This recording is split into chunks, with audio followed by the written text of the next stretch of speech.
चलिए जी, good evening. देखिए, आज की क्लास में हम मोल कंसेप्ट को ही आगे बढ़ाएंगे। ये इसका सेकंड लेक्चर है। फर्स्ट लेक्चर हमने लास्ट क्लास में करा था, जिसमें हमने इसके शॉर्टकट्स वगैरह सीखे थे। किसी बच्चे को नोट्स या डाउट्स के लिए कोई क्वेरी हो तो इस नंबर पे कांटेक्ट कर सकता है, विमल सर। देखिए, लास्ट क्लास में मैंने आपको मोल कंसेप्ट में कैसे क्वेश्चन को सिंगल स्टेप में करना है सिखाया था। Single step. आज हम और ज्यादा क्वेश्चन करेंगे ताकि और क्लैरिटी आए, क्योंकि मोल कंसेप्ट ऐसा टॉपिक है जिसके आप कम से कम नहीं तो 100, 150, 200 क्वेश्चन तो कर ही लो, तब जाके थोड़ी परफेक्शन आनी शुरू होती है। ठीक है। लास्ट क्लास में मोल जो बताया था, अब मैं दोबारा नहीं बताऊंगा। जिसको दोबारा करना है वो दोबारा जाके वीडियो देख सकता है। आज हम सीधा क्वेश्चन करेंगे और आज दो टॉपिक और इंट्रोड्यूस करेंगे, फिर वो दो टॉपिक और मोल कंसेप्ट को हम शुरू करेंगे। राइट। देखिए, जो टॉपिक है, एक टर्म बहुत यूज होती है जिसको हम कहते हैं vapour density. Vapour density of a gas. जब भी आप कोई न्यूमेरिकल करेंगे, मॉलिक्यूलर मास का न्यूमेरिकल करेंगे या इंपिरिकल फॉर्मूले के न्यूमेरिकल करेंगे तो वेपर डेंसिटी कई बार दी होती है। अब vapour density of a gas is a vapor density of a gas is a ratio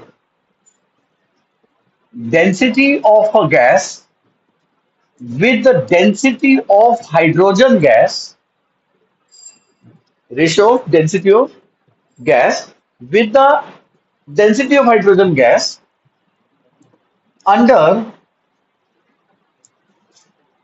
same condition of temperature and pressure।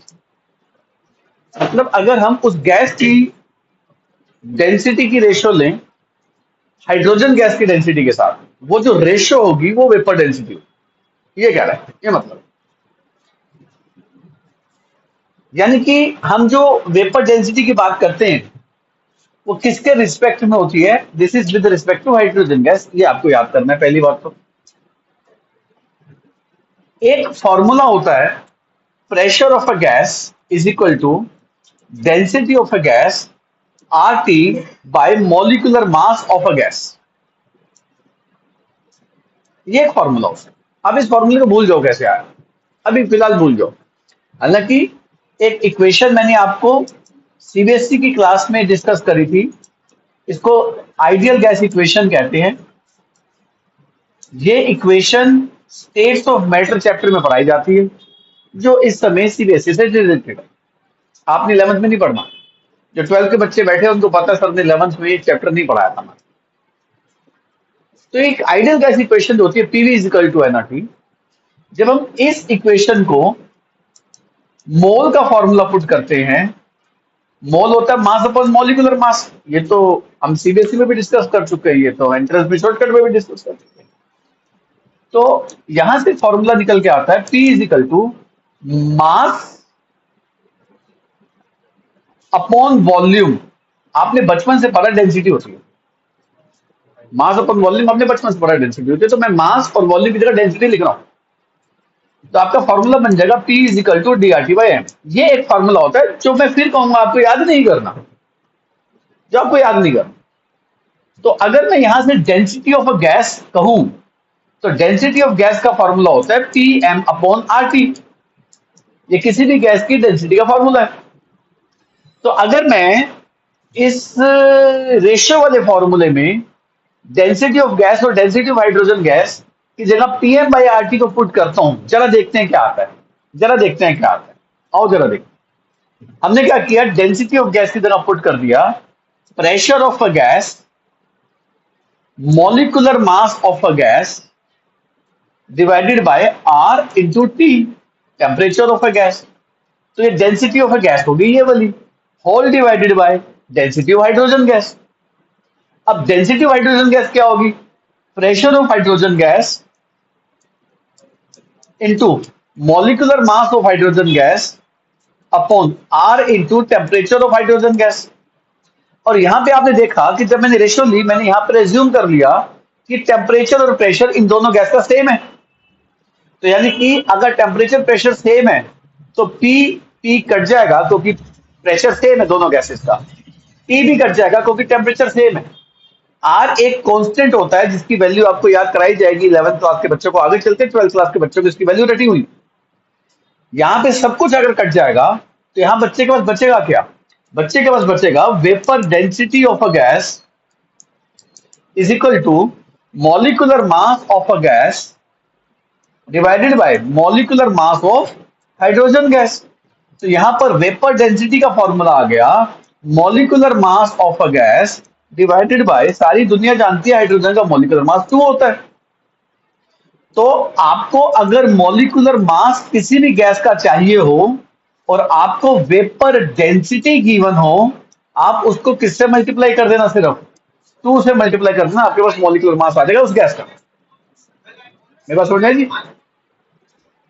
तो molecular mass of a gas आप वेपर डेंसिटी से निकाल सकते हैं। तो आपको 11th 12th में कहीं पर भी वेपर डेंसिटी दी हो, घबराना मत, घबराना मत। आपको वेपर डेंसिटी देने का मतलब ही यही है कि आप उसको 2 से मल्टीप्लाई करके मॉलिक्यूलर मास निकाल लो। तो आपके पास वेपर डेंसिटी देने का मतलब है आपको क्या दे दिया उसने, आपको मॉलिक्यूलर मास दे दिया।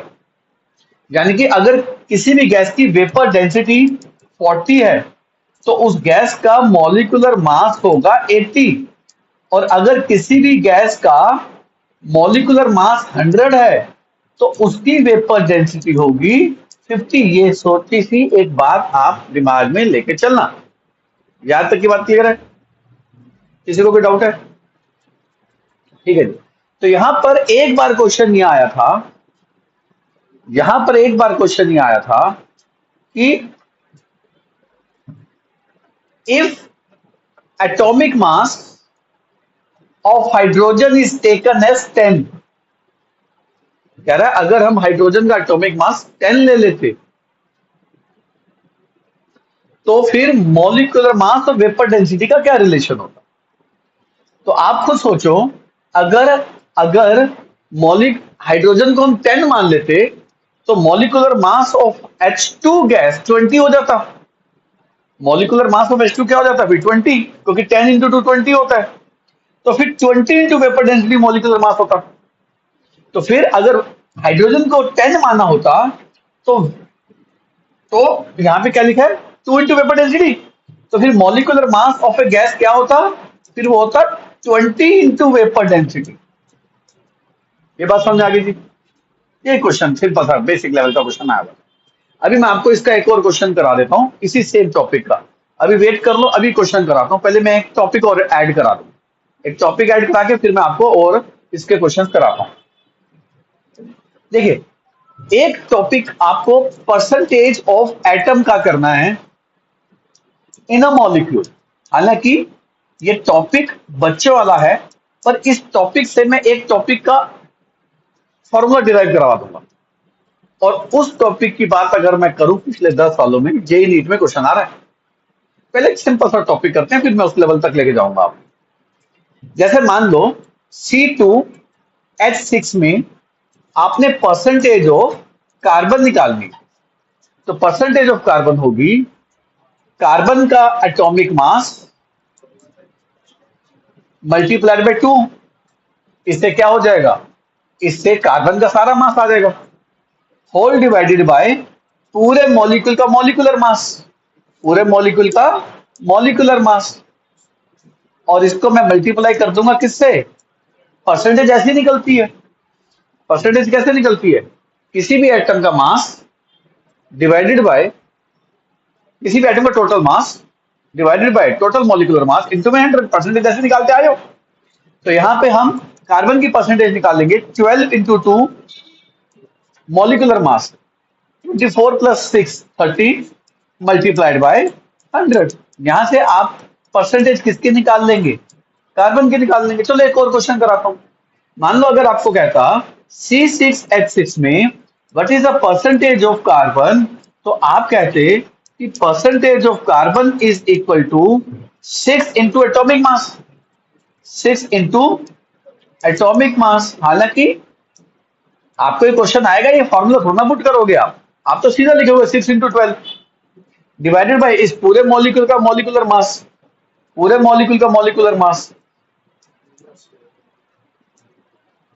मल्टीप्लाइड बाय, ऐसे करोगे तो आपको 6 × 12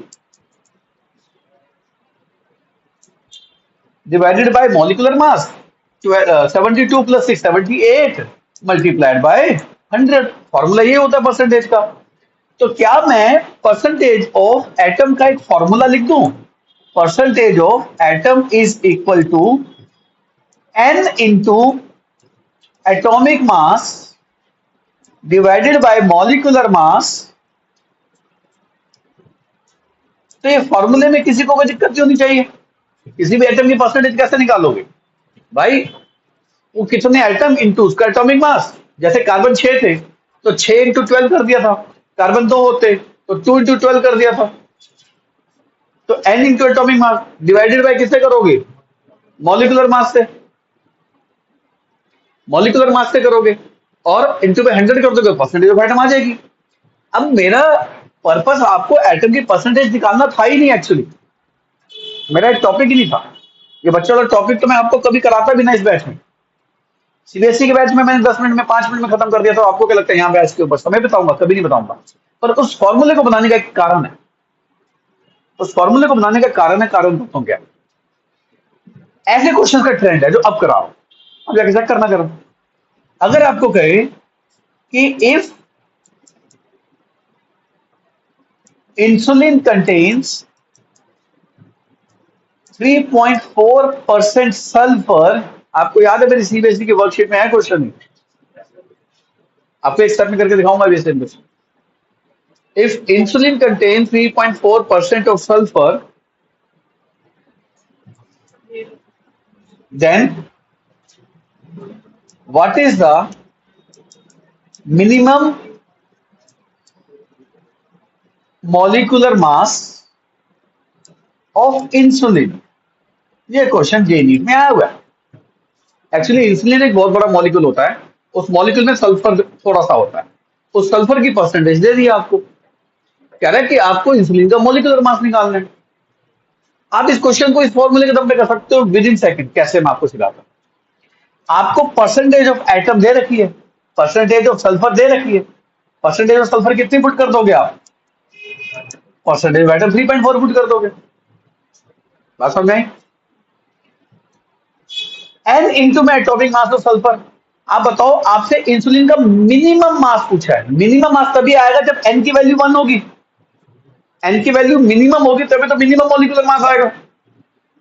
एन की वैल्यू तो 10 भी हो सकती है, 10 में तो मॉलिक्यूलर मास बहुत ज्यादा हो जाएगा। तो आपने मिनिमम मॉलिक्यूलर मास मांगे तो एन को क्या पुट कर देगा बच्चा? 1। एटॉमिक मास ऑफ सल्फर क्या होता है? 32 डिवाइडेड बाय मॉलिक्यूलर मास किसका? इंसुलिन का, वो आपको निकालना है, मल्टीप्लाइड बाय 100। तो व्हाट इज द मॉलिक्यूलर मास?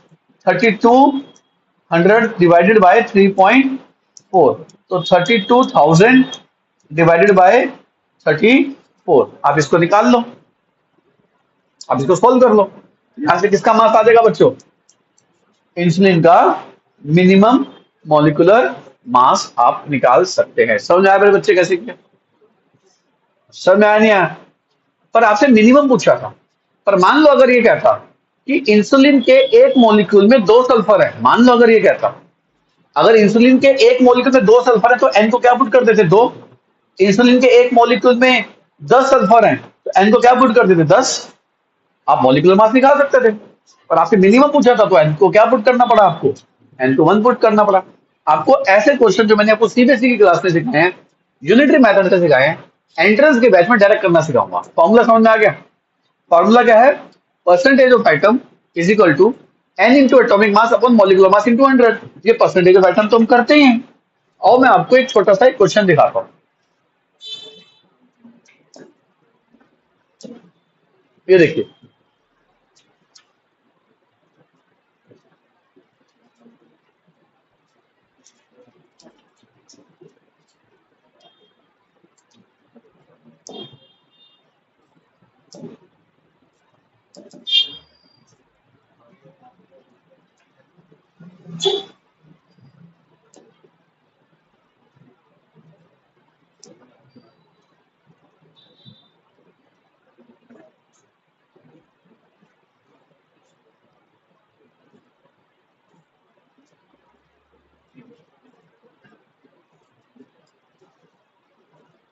ये आपको सीबीएसई की वर्कशीट में आपको क्वेश्चन लेके जा रहा हूँ। जो बच्चे 11वीं पढ़े उनको पता है सर ने कराया है, पर वहां अलग तरीके से कराया था, यहाँ अलग तरीके से कराऊंगा। आइए दिखाता हूँ।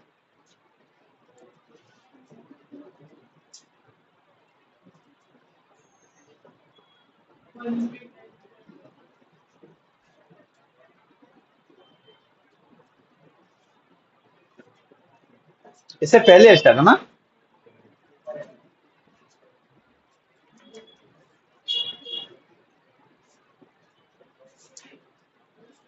यहाँ आएगा। अच्छा सोशियोमेट्री चल रही है वो तो 1310 पे। लो जी, आओ आपको क्वेश्चन दिखाता हूँ। अभी आपको मैंने ठीक ऐसा क्वेश्चन कराया ना, ये वाला। यहाँ मैंने यूनिटरी मेथड से कराया, यहाँ मैंने यूनिटरी मेथड से कराया, वहां मैंने डायरेक्ट करा दिया। आंसर समझ में आ गया बच्चे? क्लियर है? आओ एक और क्वेश्चन कराता हूँ। क्वेश्चन देखिए, क्वेश्चन में क्या रहा है,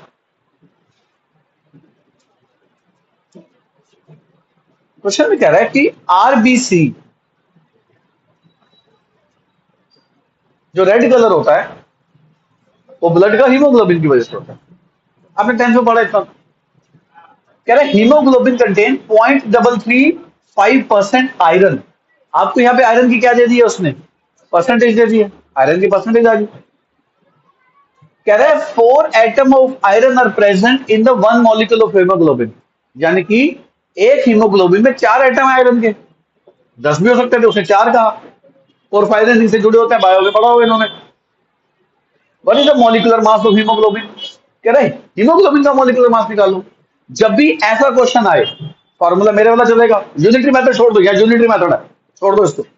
आप क्या लगाएंगे, आप क्वेश्चन लगाएंगे percentage of atom is equal to क्या होता है, एन इंटू एटॉमिक मास उस एटम का, तो टोटल मास आ जाएगा divided by molecular mass, mass atom का mass upon total mass into में 100। आप यहाँ पे क्या करेंगे, परसेंटेज, परसेंटेज कितने दे दिया आपको, 0.335।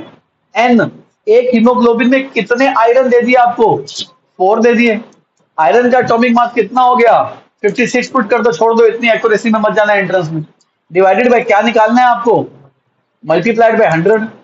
तो आपका एम की वैल्यू आ जाएगी 4 इंटू 5600 डिवाइडेड बाय 0.335। इसको सॉल्व कर लेना, आपका आंसर आ जाएगा 66675 ग्राम पर मोल। लॉजिक समझ में आ गया बच्चे?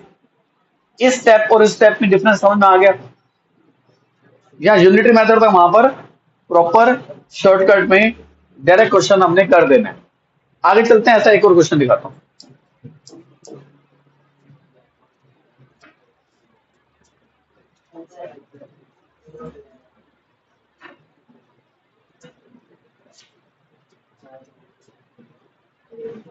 आइए जी, आइए जी, क्वेश्चन देखिए। देखिए, इसमें कह रहा है हीमोग्लोबिन कंटेन 0.25% आ रहा है। अब आयरन की क्या दे दी आपको, परसेंटेज। आपको कह रहा है मॉलिक्यूलर मास हीमोग्लोबिन का 89600 है। लो जी, आपको मॉलिक्यूलर मास भी दे दिया यहाँ पे, तो आपको हीमोग्लोबिन का मॉलिक्यूलर मास भी दे दिया। कह रहा है calculate number of iron atom. कह रहा है आयरन कितने होंगे, फॉर्मूला तो वही लगेगा, percentage of atom is equal to N into में atomic mass divided by molecular mass multiplied by 100। आपको परसेंटेज दे रखी है, परसेंटेज कितनी दे दी, 0.25 दे दी। एन, एन की वैल्यू कितनी हो जाएगी, सॉरी एन की वैल्यू निकालनी है, नंबर ऑफ एटम निकालने हैं। एटॉमिक मास ऑफ आयरन कितना होता है, 56 divided by molecular mass. Molecular mass आपको दे रखा है 89600 मल्टीप्लाइड बाय, तो यहां से बच्चा क्या निकाल लेगा, यहां से बच्चा एन की वैल्यू को कैलकुलेट कर लेगा। एन की वैल्यू यहाँ पे आ जानी है 4। हालांकि बायो वाले बच्चों ने तो रटा होता है हीमोग्लोबिन में 4 आयरन होते हैं और फायदे रिंग से अटैच्ड होते हैं, पर ये थोड़ा ना कि आपको हीमोग्लोबिन का क्वेश्चन आएगा, किसी भी मैक्रोमोलिक्यूल का क्वेश्चन आ सकता है। इसी टाइप का क्वेश्चन कर लोगे नहीं कर लोगे? ठीक है बच्चे, बाकी आपको और वर्कशीट में ऐसे क्वेश्चन दिखाएंगे। लास्ट क्लास में जो मैंने आपको असाइनमेंट दी थी उसमें भी थे ऐसे क्वेश्चन, शायद आप देख सकते हैं। मैं भी स्क्रीन पे खोल देता हूँ वो क्वेश्चन, आप चाहें तो ट्राई कर सकते हैं।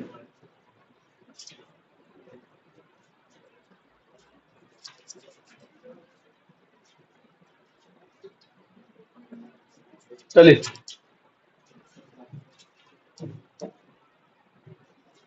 आगे बढ़ते हैं।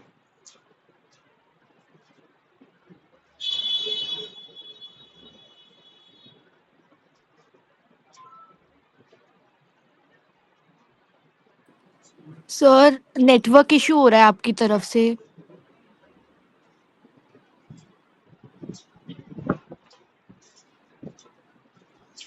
उधर और भी किसी बच्चे को दिक्कत आ रही है?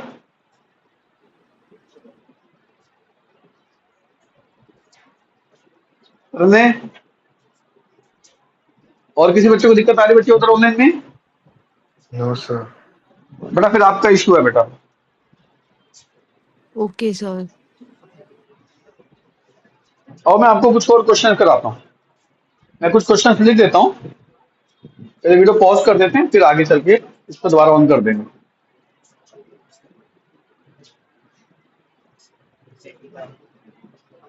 ये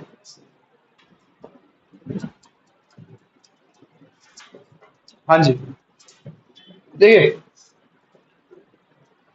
हालांकि मैंने कहा था जो बच्चा तेज होगा वो फटाफट कर देगा, इनको क्वेश्चन में लिखते ही कर देगा। अपने के बच्चों ने कर भी लिया, मैं देख रहा हूँ। और हम एक एक क्वेश्चन को डिस्कस करते हैं। आइए पहले वेपर डेंसिटी।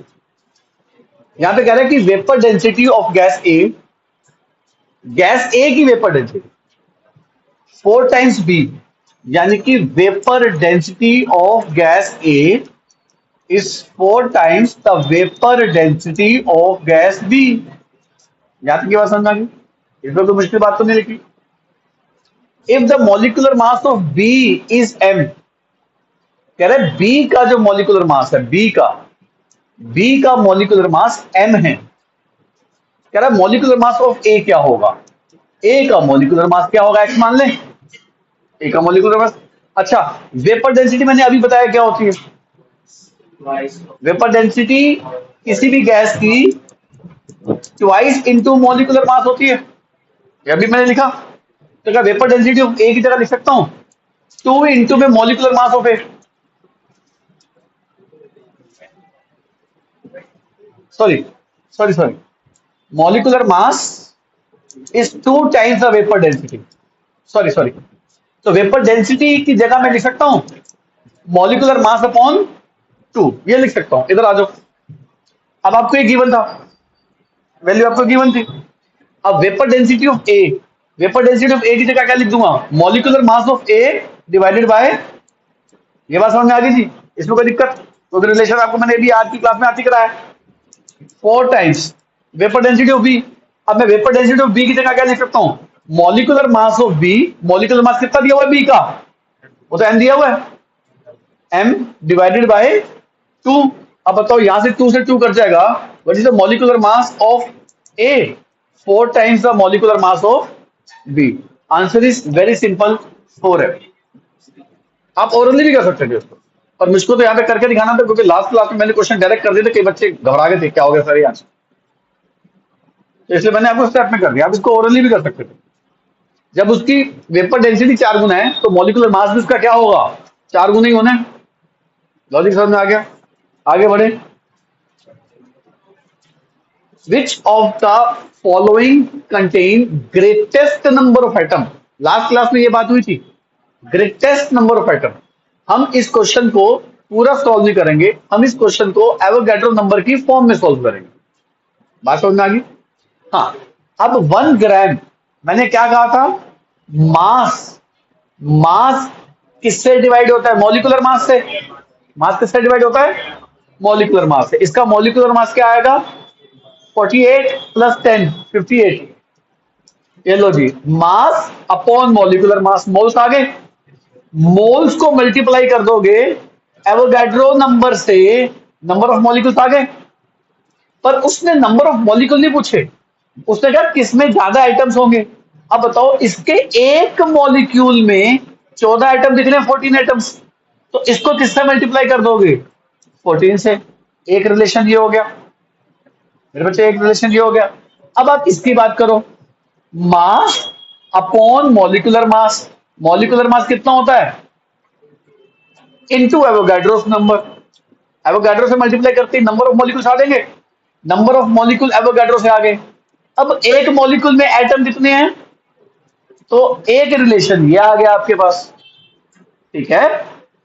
लास्ट क्लास में तो बहुत तेज बोल दिया था मैं, अब धीरे धीरे बोल देता हूं। 1 ग्राम सिल्वर है, तो मास अपॉन एटॉमिक मास। आप एक बात सोच रहे हो फिर इस क्वेश्चन के जरिए? मैंने आपको सीबीएसई के बैच में कहा था 1 से लेकर 20 तक याद करना, atomic number, atomic mass. Silver का एटॉमिक मास याद होना चाहिए आपको, 108 होता है, याद कर लो। अभी नहीं याद करोगे 12th में क्वेश्चन आएंगे, 12th में इलेक्ट्रोकेमिस्ट्री आएगी, आपको याद करना पड़ेगा। अभी नहीं तो वहां करना है। तो 11वीं वालों की चॉइस है, अभी करना है या बाद में, आपके ऊपर छोड़ दिया। चलो, मास अपॉन एटॉमिक मास हो गया, मास अपॉन एटॉमिक मास हो गया। जब मास अपॉन एटॉमिक मास हो गया, multiplied by Avogadro number, number of atom आ गए। आ जाओ, mass upon molecular mass into Avogadro's number into एक मॉलिक्यूल में कितने एटम दिख रहे हैं आपको, 2 और 1 3। अब देख लो जी, अब देख लो जी, सबसे ज्यादा वैल्यू किसमें आ रही है, जल्दी से बताओ। सबसे ज्यादा वैल्यू किसमें आ रही है, बोलो। ये 1/14 है, ये 1/14 है, और ये 4 पॉइंट समथिंग है, ये 1/4 समथिंग है, ये 1/14 है, 1/108 है, ये 1/6 है। पूरा सोल्व तो नहीं किया ना मेरे बच्चों मैंने, वहां करने भी मत बैठ जाना। और बच्चे, जो बच्चा पूरा करेगा उसको कम से कम नहीं तो मान के चलो 1 मिनट तो फालतू लगेगा, 2 मिनट लग जाए, उसकी मैथमेटिकल कैलकुलेशन डिसाइड करती है। तो आपका आंसर क्या हो गया मेरे बच्चों, बोलो। Answer A.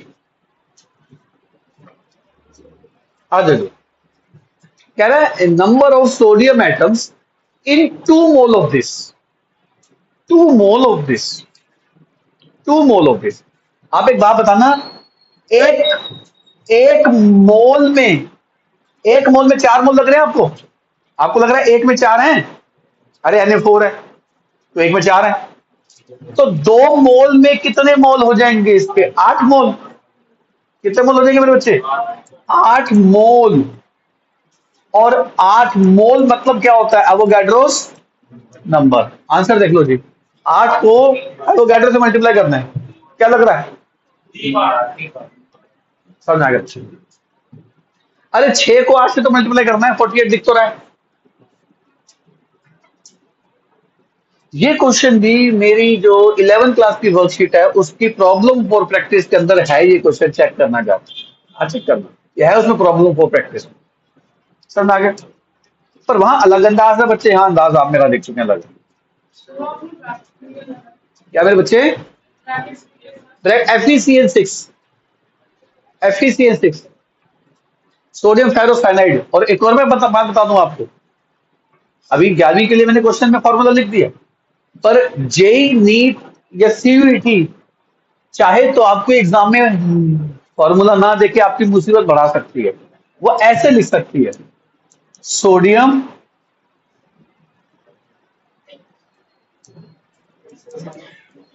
हेक्सासाइनो फेरेट 2, वो कहेगी इसमें कितने होंगे। तो ये क्वेश्चन फिर 11th और 12th का कंबाइंड होता है। 12th क्लास में एक चैप्टर है, नाम है कोऑर्डिनेशन केमिस्ट्री, कोऑर्डिनेशन कंपाउंड। उस कोऑर्डिनेशन कंपाउंड में मैं आपको इससे ये बनाना सिखाऊंगा। तो फिर आपने जेई नीट तो 12वीं के बाद देना ना, तो जेई नीट वाला चालाकी कर सकता है, एक साथ 2 क्वेश्चन पूछ लिए, कोऑर्डिनेशन का भी क्वेश्चन पूछ लिया और मोल कंसेप्ट का भी, दोनों को क्लब कर दिया।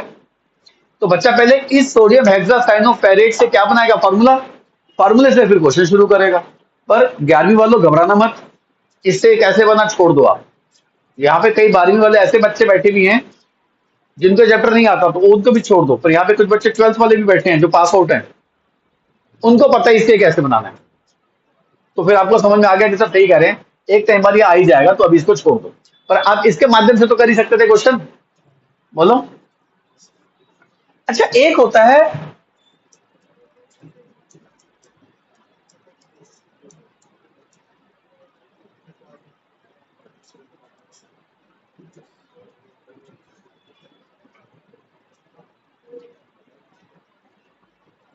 ये, छोड़ दो इसका नाम क्या है, छोड़ दो इसका नाम क्या है, नहीं छोड़ दो, छोड़ दो। मान लो आपको ये क्वेश्चन आता और इस क्वेश्चन में कहता, how many iron atoms are there in 2 mole of this. चलो क्वेश्चन को चेंज कर लेता ताकि बच्चे की प्रैक्टिस हो जाए इस क्वेश्चन को करने में। आप यहां पे देखेंगे एक मोल में 4 और 3 7 आयरन हैं, तो एक में 7 हैं, तो 2 मोल में कितने होंगे? 14 हो जाएंगे। और मोल की जगह क्या लगाते हो आप? तो आंसर आप कैलकुलेट कर लेना। ऐसा क्वेश्चन आए तो कर लोगे, नहीं कर लोगे? आगे बढ़े।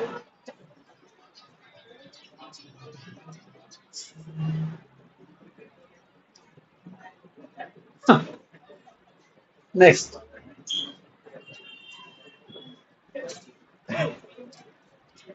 5.6 लीटर ऑफ वाटर। एक बात बताऊं, इतनी तो आपको चीजें रट गई होंगी, मेरी सीबीएसई की क्लासेस अटेंड कर रहे हैं, इसलिए मैं कहता हूँ वो भी जरूरी है। वो भी जरूरी है। कुछ बच्चे सोचते हैं कि इसी में आज हमारा काम चल जाएगा, नहीं चलेगा। अब आपको पता है 22.4 लीटर एक मोल होता है, इसका आधा हो जाएगा 11.2 लीटर, और इसका भी आधा हो जाएगा 5 पॉइंट, तो ये इसका 1/4 है, ये इसका हाफ है। तो आपको 5.6 लीटर तो रट ही चुका होगा, क्योंकि मैंने कम से कम मोल कंसेप्ट में ऐसे 10 क्वेश्चन करानी आपको सीबीएसई की बैच। बात तो आपको पता है। तो ये 5.6 लीटर मतलब कितने मोल हो गए? 1/4 मोल हो गए। 1/4 मोल O2 में कितने मोलिक्यूल्स होंगे?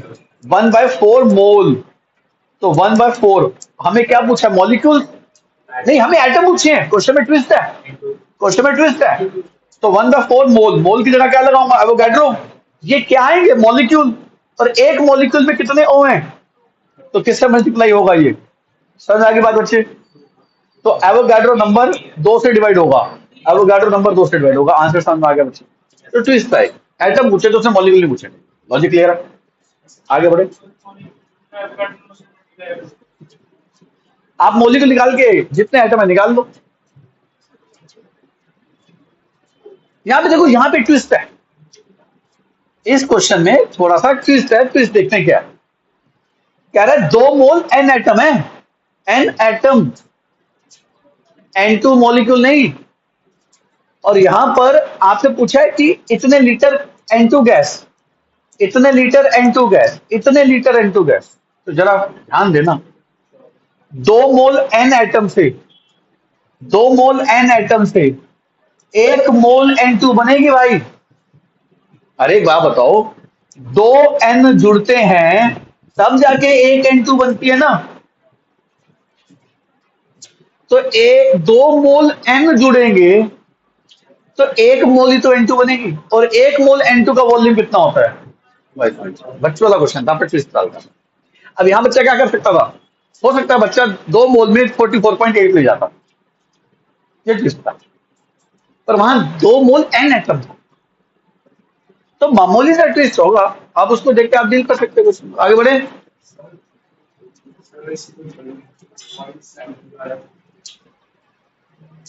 बस देखिए, 22.4 से की है, और कोई ऑप्शन ही नहीं है इसमें। तो आगे बढ़ते हैं।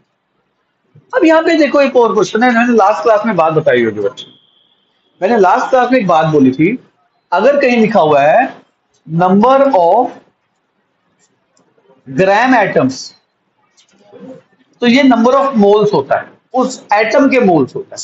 और अगर लिखा हुआ है नंबर ऑफ ग्राम मॉलिक्यूल, तो ये नंबर ऑफ मोल्स होते हैं उस मॉलिक्यूल के। लॉजिक क्लियर हो गया? अब आपको क्या लिख रहा है? Total number of gram molecules. तो बच्चा इसको क्या रीड करेगा? Total number of moles. किसके? इसके। किसके अंदर? 13.5। अब एक बात बताओ, मास को किससे डिवाइड करते हो? मॉलिकुलर मास से। एस का मास कितना होता है? 32। 16 इंटू 32, 35.5 इंटू 271, तो आपका आ गया 135 आंसर। अब बताओ मोल कितने हो जाएंगे? 1/10 मोल। यहां तक बात समझ में आ गई? पर यही क्वेश्चन जेई नीट अलग अंदाज में पूछ सकता था, थोड़ी सी लाइफ टफ कर देता आपकी। पता कैसे? आपको ये ना कहता SO2Cl2, आपको कहता थायोनिल क्लोराइड। अब आप कहेंगे कि सर ये हमें कैसे याद रहेगा? छोड़ दो, आपको कैसे याद रहेगा? जेई का पेपर, नीट का पेपर 11वीं में देना है या 12वीं में देना है, 12वीं के बाद देना है? 12वीं के बाद देना है आपको। 12th क्लास में एक चैप्टर आएगा हेलोकेन एंड हेलोरीज। उस चैप्टर में थायोनील क्लोराइड SO2Cl2 होता है और इसकी रिएक्शंस क्या होती हैं आपको पढ़ाई जाएंगी। यानी कि आपको 12th क्लास में पता चल जाएगा थायोनील क्लोराइड क्या होता है। तो आपको ये क्वेश्चन कैसे पूछ सकता था, total number of gram molecules of thionyl chloride in 13.5 gram. तो फिर आपसे किस चीज की नॉलेज भी चेक कर रहा है वो, कि बच्चे को थायोनील क्लोराइड का फॉर्मूला आता है नहीं आता। 11वीं वालों आप घबराओ मत, 12वीं में आपको याद हो ही जाना है। आप एक बात बताओ, 9th में थे तो पता था वॉशिंग सोडा क्या होता है? 10th में पढ़ लिया था नहीं पढ़ लिया था? आपको 9th में पता था बेकिंग सोडा क्या होता है? 10th में पढ़ा था नहीं पढ़ा था? 9th में पता था पीओपी क्या होता है? 10th में पढ़ा था नहीं पढ़ा था? जिप्सम 9th में पता था नहीं पता था? 10th में पढ़ा था नहीं पढ़ा था? सेम चीज है, इसको आपने 12th में पढ़ ही लेना है, तो सबर कर लो। ठीक है, पर क्वेश्चन अच्छा हो सकता है अगर इस क्वेश्चन का फॉर्मूले की जगह क्या दे दे, नाम दे दे, फिर क्वेश्चन अच्छा हो। ठीक है मेरे बच्चे, आ जाओ। अच्छा इतने क्वेश्चन थे। अच्छा एक बार ना ऐसा क्वेश्चन भी आ गया था कि इफ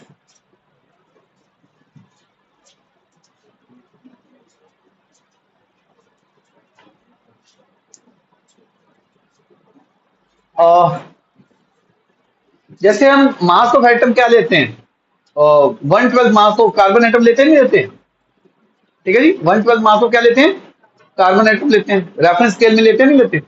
तो आपको आ गया कि अगर 1/5 हो जाए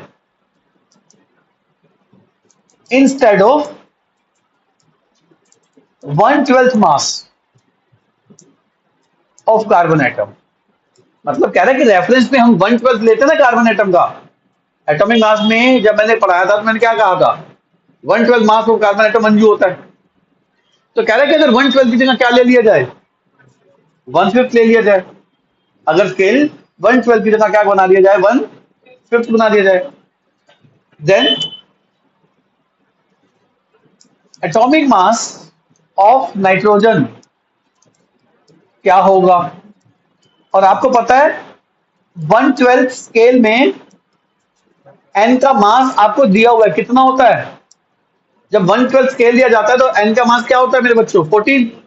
कह रहा है कि एन का मास 14 है कार्बन के 12 स्केल में जब 1/12 लेते हैं। अगर 1/12 की जगह क्या ले लिया जाए तो फिर एन का मास क्या होगा। क्वेश्चन क्लियर है? क्वेश्चन क्लियर है तभी तो सॉल्यूशन शुरू कराऊंगा। बोलो। देखो इस क्वेश्चन को करने के दो तरीके, एक तो जेन्युइन तरीका जो आपको अंडरस्टैंडिंग देगा, पर जेई नीट में हमें स्टेप की कोई परवाह नहीं होती, हमें इस क्वेश्चन को एक स्टेप में करना है। एक स्टेप में करना बाद में सिखाऊंगा, पहले मैं जेन्युइन तरीका सिखा दूं। पहले जेन्युइन तरीका देखिए, जो एटॉमिक मास होता है ना, वो होता है मास of an atom divided by 1/12 mass of C12 atom. ये आपको जब एटॉमिक मास का टॉपिक पढ़ाया गया था वहां ही बताई गई थी बात। मैं यहां से बात शुरू कर रहा हूं कि atomic mass is equal to mass of an atom divided by 1/12 mass of carbon atom. वो कह रहा है कि अगर 1/12 की जगह 1/5 हो तो क्या होगा, बात समझ में आ चुका है। अब एटॉमिक मास एन का जब ये स्केल होता है तो क्या ले लिया गया है, 14 होता है। क्या मैं इसको 14 पुट कर सकता हूं। मास of an atom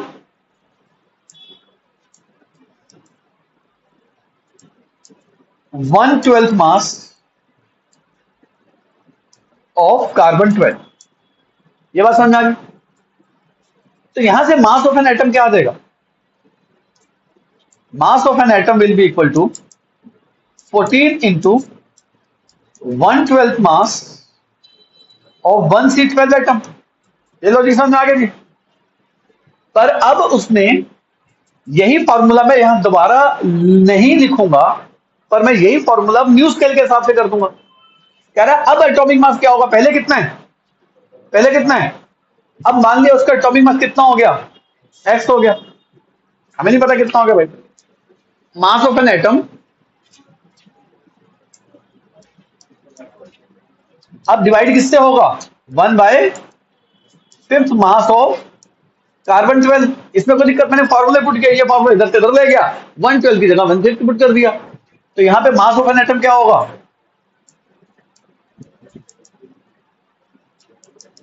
x into 1/5 mass of C12। यहां तक समझ में आ गया बच्चे आपको? अब बताना ये क्या है, एटम का मास, ये भी क्या है, एटम का मास। एटम का मास तो सेम ही होगा, चाहे स्केल जो मर्जी हो, रेफरेंस स्केल जो मर्जी हो, एटम का मास तो एटम का मास है, वो थोड़ा ना बदल जाएगा। लॉजिक समझ में आया? तो ये वैल्यू और ये वैल्यू इक्वल होगी, तो क्या मैं x into 1/5 mass of C12 को इक्वेट कर सकता हूं 14 इंटू 1/12 मास ऑफ C12। एक बात सोचो, यहां पे मास ऑफ C12 और मास ऑफ C12 भी कट जाएगा।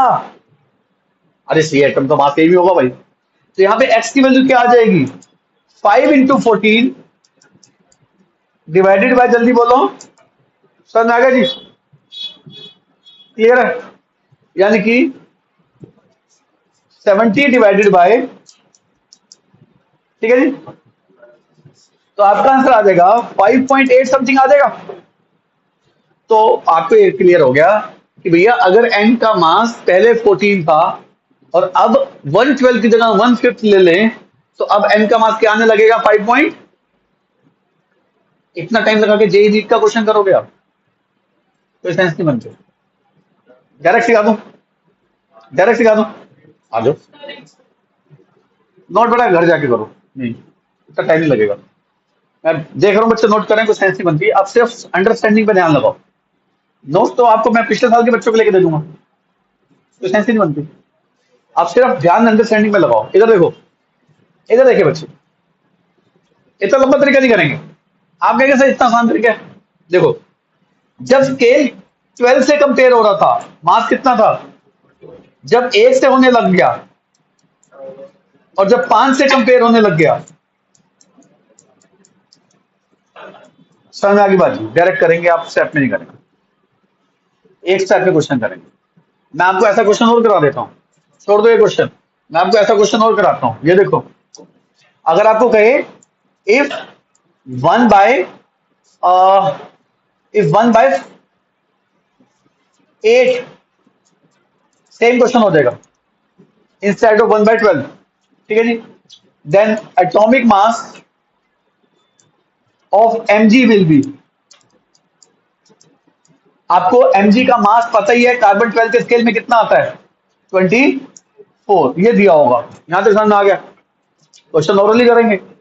जब 12 स्केल था तो मास कितना था, जब 1 हो गया तो 24 बाय, जब 1 की जगह क्या ले लिया, 8 से कंपेयर करने लग गए, तो 24 बाय 12 इंटू में 8, सीधा क्वेश्चन कर देना। समझ आ गई बाजी, छोड़ दो वो स्टेप, क्लियर है, कर सकते हो।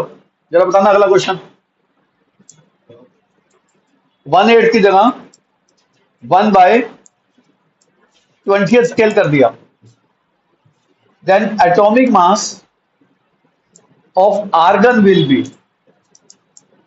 डैश, और atomic mass of argon is 40, किसके कंपैरिजन में, जब 1 बाय 12 स्केल लिया तो 40 होता है, तो आप निकाल सकते हैं।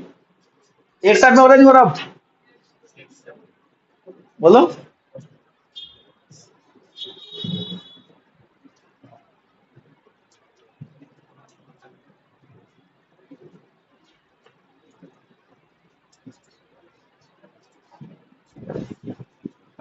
जल्दी बताओ भाई, जल्दी।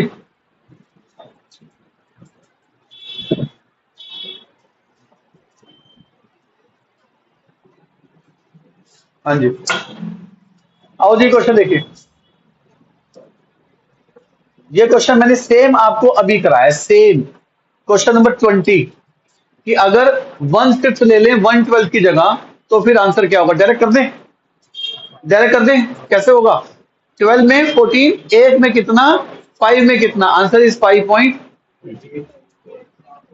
डन, आगे चलते।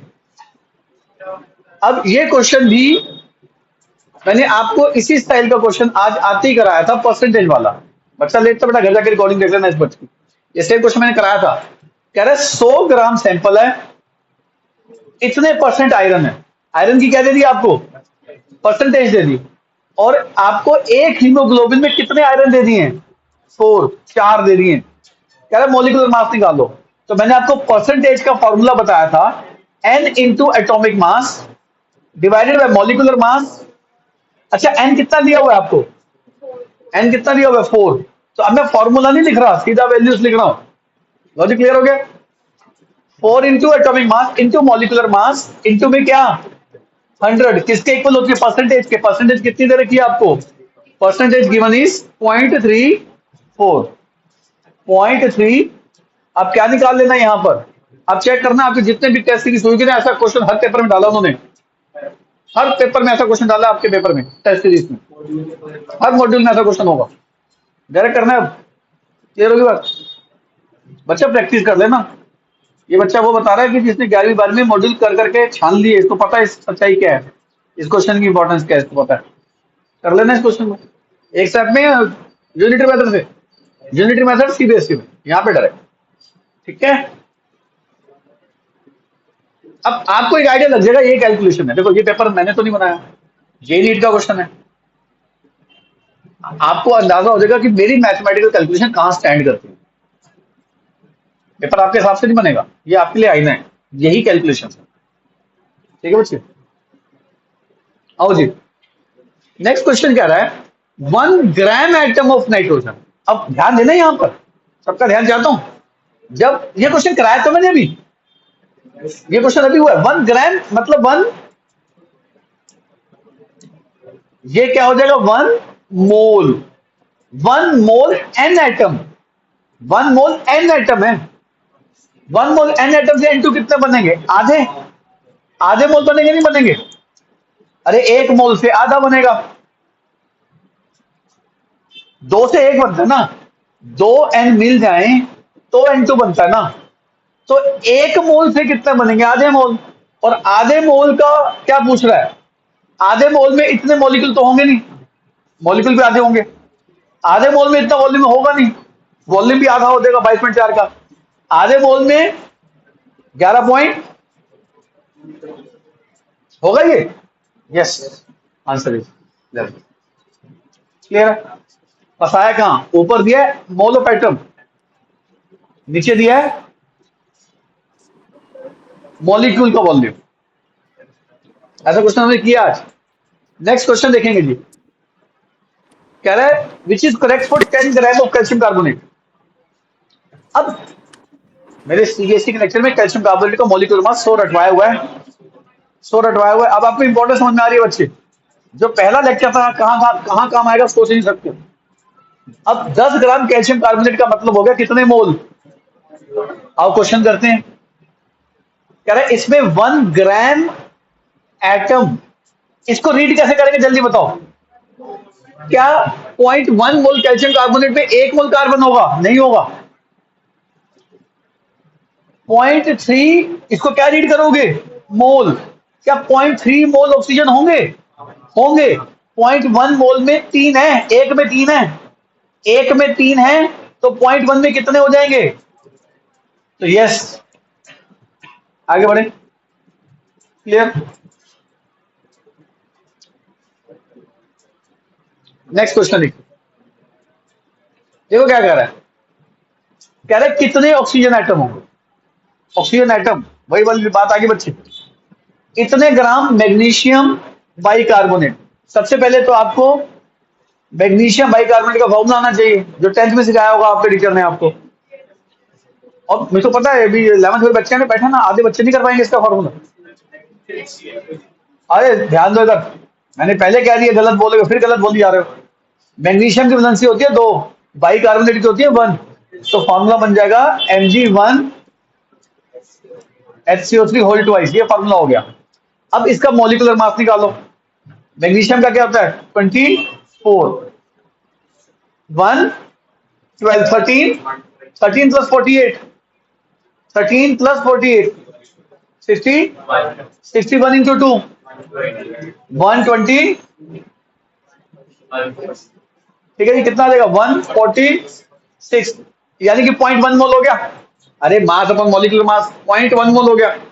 मेरे पास 0.1 मोल है, आपसे क्या पूछ रहे हैं कितने ऑक्सीजन एटम होंगे। अच्छा एक मोल में कितने हैं, एक मोल में 6 हैं, एक मोल में 6 मोल हैं। तो पॉइंट 1 मोल में कितने होंगे, 0.6 मोल। 0.6 मोल मतलब 0.6 इंटू एवोगाड्रो नंबर। ठीक है मेरे बच्चे, अनमोल क्लियर है, आगे बढ़े। अब देखिए, अब आपको कह रहा है कि किसका मास हाईएस्ट होगा। ऐसे क्वेश्चन जेई में, तुम नीट में ज्यादा आ रहे हैं। अब ट्रेंड देखो पीछे 5-6 साल का नीट का, ऐसे क्वेश्चन मिलेंगे आपको। इनकी प्रैक्टिस करो, यहां स्पीड बढ़ाओ। कह रहा है कि किसमें ज्यादा आइटम, किसका मास ज्यादा होगा। फिर लो मास दे ही रखा है, अब मास का क्या करूं, आगे बढ़ो। 4 mole carbon dioxide, carbon dioxide 44 की होती है, 4 इंटू 44, तो ये हो जाएगा 4 इंटू 44, मास आ गया। इतने एटम एच के, अब इतने एटम एच के, तो आप इसको किससे डिवाइड करोगे, एवोगाड्रो नंबर से। जैसे ही आप इसको एवोगाड्रो नंबर से डिवाइड करोगे तो आपके पास इतने मोल आ जाएंगे, 20 मोल। अच्छा एच है 20 मोल मल्टीप्लाइड बाय, अरे एक मोल 1 ग्राम का होता है, तो 20 मोल कितने ग्राम के हो जाएंगे, 20 ग्राम के। इतना मैं समझ गया मैं। 11.2 लीटर मतलब आधा मोल हीलियम, आधी मोल, 1 मोल हीलियम होती है 4 ग्राम की, तो आधी मोल कितने ग्राम की हो जाएगी। बताना किसमें हाईएस्ट मास आ रहा है, आगे बढ़े। क्या मुश्किल था इसमें?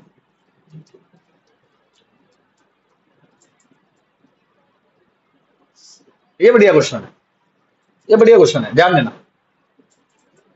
कह रहा है कि if isotopic distribution of C12 and C14 is 98 and 2%, मतलब कह रहा है 12 वाला 98% है, 14 वाला सिर्फ 2% है। कह रहा है अगर ऐसा हो तो, हालांकि ऐसा नहीं होता, कह रहा है अगर ऐसा हो तो कितने number of C12 sorry C14 होंगे। कह रहा है C14 कितने होंगे, 12 ग्राम कार्बन में। कितने ग्राम में, 12 ग्राम कार्बन में। अच्छा एक बात बताना, C14 की परसेंटेज कितनी है, सिर्फ 2%। तो 12 ग्राम कार्बन में 12 ग्राम का 2% कितना हो जाएगा, समझ में आ गया जी। तो आपके पास मास किसका आ गया, किसका मास आ गया, कैसे निकालोगे, 24 डिवाइडेड बाय, तो कितना आ गया 0 पॉइंट, ये किसका मास आ गया जल्दी बोलो, C14 का। अब बताओ इस मास को किस में कन्वर्ट करना है, नंबर ऑफ एटम में, मोल कंसेप्ट लगाओ। बिल्कुल, आपको कह रहा है कि C14 सिर्फ 2% है। कह रहा है 12 ग्राम कार्बन में C14 के एटम कितने होंगे। पहले तू क्या करेगा, 12 ग्राम कार्बन में C14 कितने परसेंट है, सिर्फ 2% है।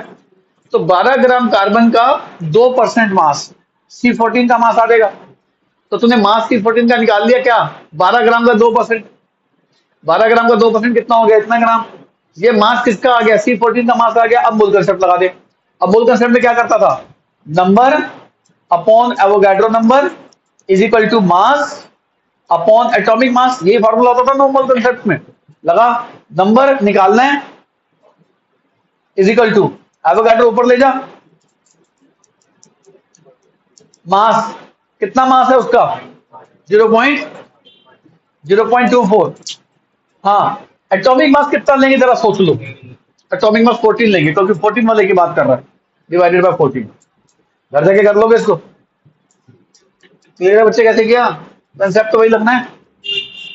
चले नेक्स्ट क्वेश्चन, क्वेश्चन नंबर 27। लो जी, अब आपको समझ में आ चुकी है ये बातें, रीड करना सीखो। 5.6 लीटर का मतलब होता है 1/4 मोल। कितने मोल, 1/4 मोल का मास कितना दे रखा है, 8 ग्राम। अच्छा 1/4 मोल का मास 8 ग्राम है, 1/4 मोल का, तो 1/4 मोल 8 ग्राम के हैं, तो 1 मोल कितने का हो जाएगा, 32 ग्राम मॉलिक्यूलर मास आ गया। अच्छा 32 ग्राम मोलिकुलर मास है तो वेपर डेंसिटी कितनी होगी? अभी रिलेशन कराया, याद है ना? Vapour density into two molecular mass होता है, तो मोलिकुलर मास को 2 से डिवाइड करो तो वेपर डेंसिटी नहीं आ जाएगी? तो आंसर इज आंसर 6। आओ जी, नेक्स्ट क्वेश्चन देखिए जी। कह रहा है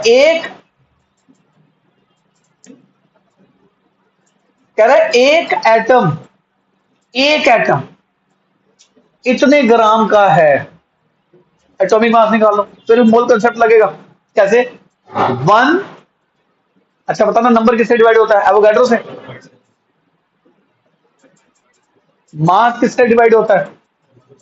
बोलो। मास डिवाइड होता है एटॉमिक मास से।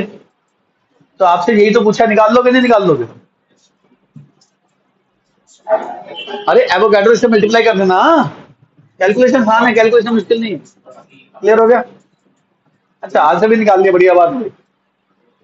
ये आया बढ़िया सवाल, ध्यान देंगे जी।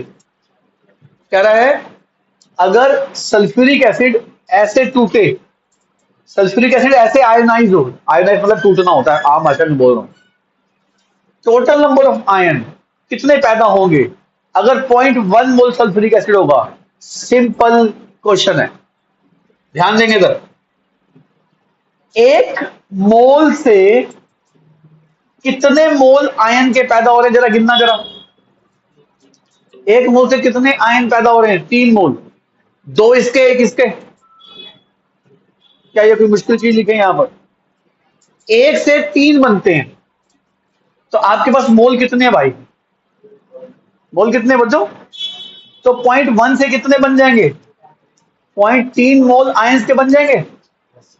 और आपसे मोल नहीं पूछे, टोटल नंबर पूछे हैं, तो 0.3 को किससे मल्टीप्लाई कर देना? एवोगाड्रो से, तो टोटल नंबर नहीं आ जाएगा। 1 मोल में एवोगाड्रो तो 0.3 मोल में 0.3 तो एवोगाड्रो हो जाएगा। लो जी, ये भी आप घर जाके कर लोगे, क्वेश्चन वहां है।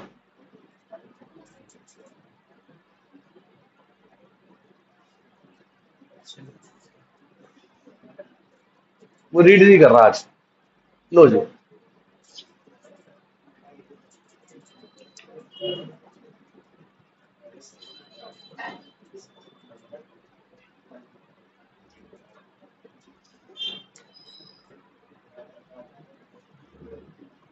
अरे कौन से क्वेश्चन पे थे हम? 20।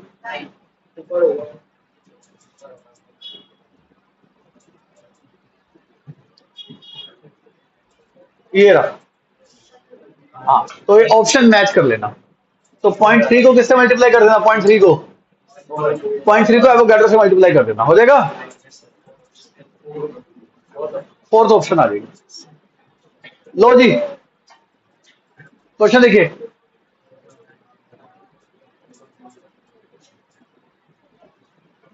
Question number 30, which of the following will not have 10 gram? लो जी, कैल्शियम कार्बोनेट का 1 मोल कितने ग्राम का होता है? तो आपने रटा ही हुआ है, बोलो भाई। 1 मोल होता है 10 ग्राम, 100 ग्राम का। हाँ जी, 100 ग्राम का, तो 0.1 कितने के हो जाएंगे? 10 ग्राम। कह रहा है कि इसका तो 10 होगा, हमें नोट निकालना है। इतने एटम, इतने कैल्शियम के आयंस हैं, आप बताओ इतने कैल्शियम को किससे डिवाइड करोगे? 1.51। बता दो नंबर किससे डिवाइड होता है? अब तो रट चुका होना चाहिए, नंबर एवोगाड्रो से डिवाइड होता है। और कैल्शियम है तो मल्टीप्लाई किससे करोगे? 40 से। क्या आंसर 10 आ सकता है? सोचो, आएगा आएगा, देखो कैसे। अरे 15 चौक 60 होता है ना, तो कट रहा है, और ये 10 आ जाएगा, 10 की वैल्यू यहाँ से, तो आंसर इज 10। तो ये भी कितना आ रहा है? 10 सोल्व करना अपने आप जाके। अब यहाँ मैं एक एक चीज सोल्व नहीं करनी सिखा सकता आपको। समझ आ गया? 10 आ रहा है इसका आंसर, देखो कैसे। मैं यहाँ दिखा देता हूँ यहाँ कैसे आ रहा है। जो भी नंबर दे रखा है 1.51 10⁻³ divided by Avogadro multiplied by atomic mass. Atomic mass कितना होता है कैल्शियम का? 40, तो 1/4 आ रहा है। ठीक है जी, 23 से 23 कट जाएगा, 440 से डिवाइड होने के बाद कितना आ जाएगा 10। आगे बढ़ो, 0.16 mole calcium carbonate, sorry carbonate ion. अच्छा पॉइंट कितने मोल है भाई, देखना जरा एक का मास कितना होगा, एक का। और भाई ध्यान देना ये CO3 2 माइनस है, कितना मास हो जाएगा जल्दी बताओ। इसका मास हो जाएगा 12 प्लस 48, कितना हो गया। तो इसको मल्टीप्लाई करो किससे, क्या 10 आएगा, क्या 10 आएगा, नहीं आएगा, बोलो क्या कंफ्यूजन है बेटा बोल। इसके इसमें दिक्कत है, सी का मास 12 48, वो इलेक्ट्रॉन्स हैं, इलेक्ट्रॉन का मास से कोई लेना देना नहीं होता, एटॉमिक मास में इलेक्ट्रॉन नेग्लिजिबल होते हैं। पता ना कितना आ रहा है, 9.36, तो निकाल लोगे। आगे बढ़े, लो जी क्वेश्चन नंबर 31 कह रहा है एक्स लीटर में इतने मॉलिक्यूल्स हैं। आप एक बात बताना, आपको ये एवोगैड्रो नंबर का कितना लग रहा है, आधा नहीं 10 की पार्ट। चलो मैं करके दिखाता हूँ 3 इंटू 10 की पावर 22 डिवाइडेड बाय एवोगैड्रो। आपको क्या लग रहा है कितने मोल आ गई है, इसको 60 मान लो, ये 1/2 हो गया, ये 1/2 हो गया, 1/2 कितना होता है 0.5, और 23 ऊपर आके कितना बन जाएगा 10 की पावर माइनस, तो कितने मोल आ गए 0.0, बोलो ये आ गया। अच्छा 0.05 मोल है, तो ये वॉल्यूम कितना होगा जरा बताना, एक मोल का वॉल्यूम कितना होता है 22.4, तो 0.05 मोल का वॉल्यूम कितना हो जाएगा मल्टीप्लाई बाय 22.4, ठीक है। अब आपके पास ये क्या आ गया, लीटर आ गया। कह रहा है अब उस लीटर को किससे डिवाइड कर दो, 2 से, यानी कि जितने लीटर आपके पास आए 0.05 मल्टीप्लाई बाय 22.4 डिवाइडेड बाय कितने लीटर 2, इतने लीटर में ओजोन का नंबर निकालना है। अब बताओ इसमें क्या निकालोगे, अब आप ये वॉल्यूम आ गया, वॉल्यूम को किससे डिवाइड करोगे 22.4 से करो। लो सर जी, यहाँ पे 2 से क्यों डिवाइड किया है?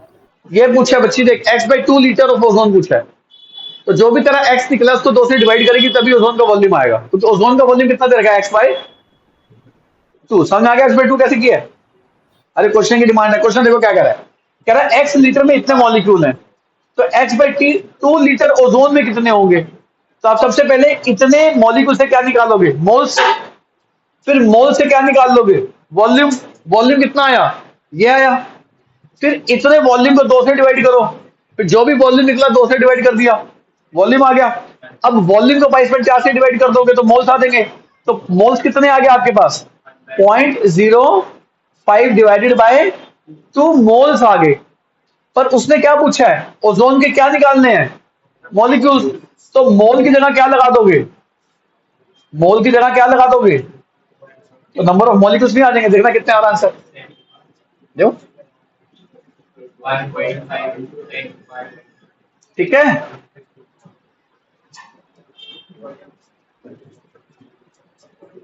देखो जी ये क्वेश्चन मैं पहले करा चुका हूं, मैं इसका आइडिया दूंगा घर जाके करना, मैं सिर्फ इसका आइडिया दे रहा हूं करना कैसे। देखो क्या कह रहा है, कह रहा है इतने ग्राम चीनी है, हमें चीनी का मॉलिक्यूलर मास याद है, चीनी का मॉलिक्यूलर मास कितना होता है 3.4, कह रहा है इतने ग्राम चीनी है, कहता है उसने कितने कार्बन के एटम ऐड कर दिए।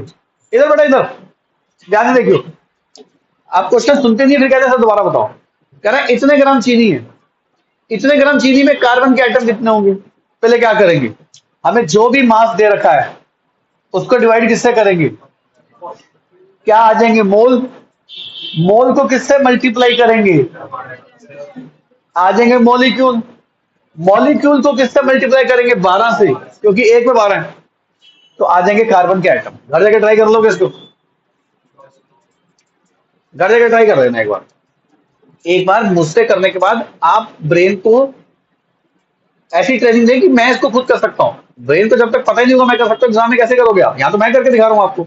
सेम क्वेश्चन कर जाके दोबारा करो मेरी हेल्प के बिना। दिक्कत है तो वीडियो देख लो। आओ जी, सेम क्वेश्चन है। क्वेश्चन नंबर 33 देखेंगे। कह रहे कितने एटम्स होंगे, कह रहे कितने एटम्स होंगे 0.1 मोल P4 में। अरे ये तो बिल्कुल उससे भी हल्का क्वेश्चन है। 0.1 मोल, 0.1 मोल में कितने मॉलिक्यूल होंगे? इतने मॉलिक्यूल होंगे। आप बताना एक में कितने पी हैं? 4। किससे मल्टीप्लाई हो जाएगा? 4 से। आगे बढ़े, ये तो उससे भी हल्का क्वेश्चन था।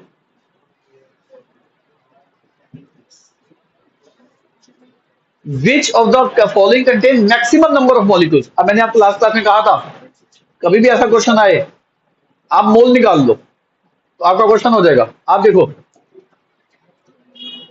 2.5 ये क्या लिखा है? ये ग्राम मॉलिक्यूल लिखा है। अरे ये तो मोल ही होता है, तो 2.5 मोल ही है ये। 2 कुछ नहीं डिवाइड करना, ये मोल ही दे दिया तेरे को। 4 मोल दे दिए, 4 मोल। ये 2.5 मोल है। अच्छा ये कितने हो जाएंगे? 4 मोल। अच्छा एक बात बताना, 4 मोल एन है, एन एटम है। 2 से 1 बनता है N2, 2 से 1 N2 बनता है। 4 मोल से कितने बनेंगे? तो ये 2 मोल क्या होगा? N2। समझ में आ गया? अरे 4 मोल N है तो 2 मोल N2 नहीं हो जाएंगे? क्लियर है? आ जाओ नेक्स्ट। ये एवोगाड्रो नंबर का क्या लग रहा है जरा देखना। 3.01 10 raised to the power 24 divided by 6 10 raised to the power 23। ये 1/2 हो गया और ऊपर 10 है। 10 डिवाइडेड बाई 2 कितने मोल आ गए भाई? 5 मोल आ गए। तो ये कितने थे? 2.5 मोल। ये कितने मोल थे? 2 मोल। ये कितने मोल हो गए? 5 मोल। अब 82 ग्राम N2 है। 82 को डिवाइड करो किससे? आपको लग रहा है 5 से ज्यादा आएगा, तो सबसे ज्यादा मोल किस में आए? आगे बढ़े, ठीक है जी।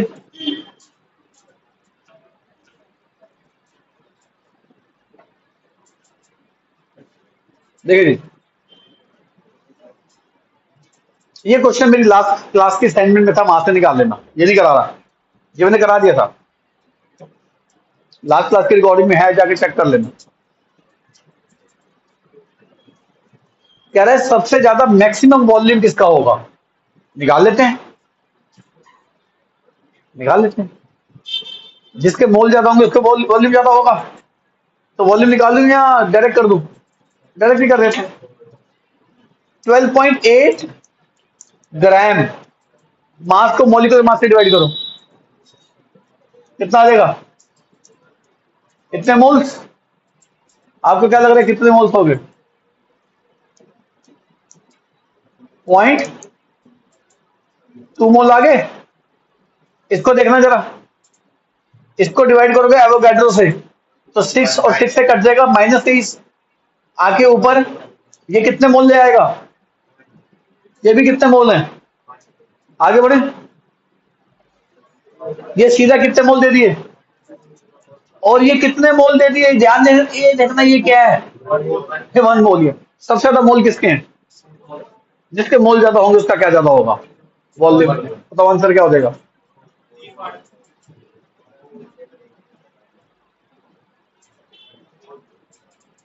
ठीक है जी।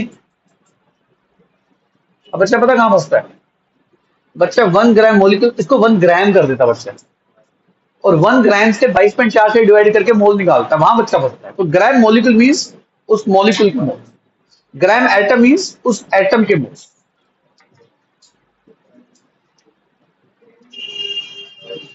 ट्वेंटी 37 अभी छोड़ दो, क्योंकि ग्राम इक्विवेलेंट मैंने भी पढ़ाया नहीं आपको। यदि ग्राम इक्विवेलेंट करा दूंगा कर लेंगे, तब तक सबर कर लो। क्वेश्चन नंबर 38 देखिए क्या कह रहा है। कह रहा है इतने मिलीलीटर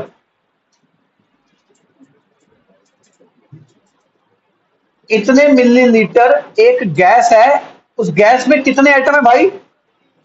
ट्राई एटॉमिक, मतलब गैस ऐसी होगी 3 एटम से मिलने वाली गैस होगी। ट्राई एटॉमिक का तो मतलब ही होता है कि 3 एटम से मिलकर बनने वाली गैस। हैज मास कितने ग्राम, यानी कि इतने ml का मास दे दिया आपको, समझ में आ गया? मास ऑफ वन एटम, अरे निकाल लेंगे मास ऑफ वन एटम, पहले मॉलिक्यूलर मास निकाल लें। पहले क्या निकालेंगे? देखो कैसे, मोल कंसेप्ट याद दिलाता हूं। Volume upon 22.4 is equal to mass दे रखा ना, मास अपॉन, लो जी ऐसे ही करते थे ना सीबीएसई में, वैसे ही करा देता हूं। वॉल्यूम कितना दे रखा है आपको?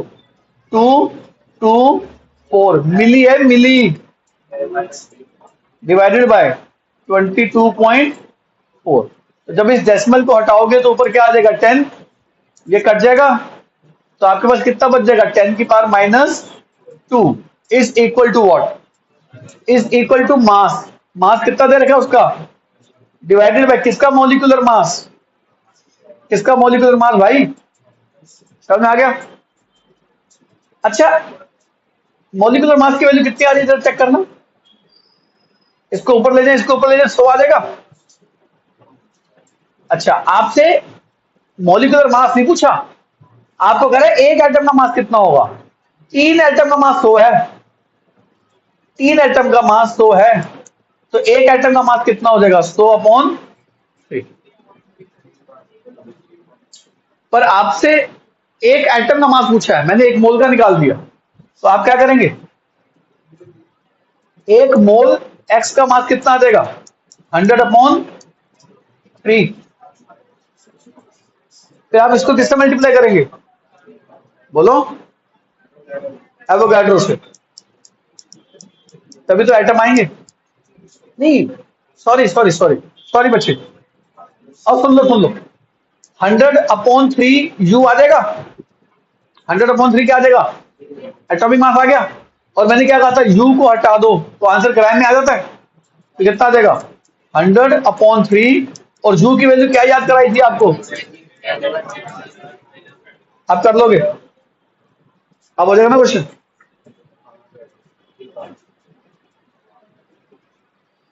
39 बहुत ही सिंपल क्वेश्चन है।